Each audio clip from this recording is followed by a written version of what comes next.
ዓለምን ከዚህ ልጅ ማራቅ ካልቻልሽ እንድታገኘኝ አልፈልግም። እኔ ምን ላደርግ? ከሱ ራቂ ብዬ እንድጣላት ነው እንዴ ፈለግ? አጠባቂ ቀናሽ እንዴት አለቅላ ወደ ትምህርት ቤት ስትሄጂ ሸኝቶ ስትመለሽ የሚቀበል ባለ ተሽከርካሪ ጠባቂ ሆነ ያለሽ።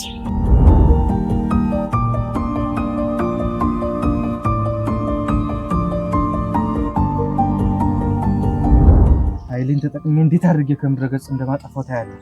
ብሬ እያደከምኩ አይደለም። አይ ምን ስራ ነው የምደክመው? ስራም ወደ ትምህርት ቤት ስርና ስመለስ ተምቸኝ ነው።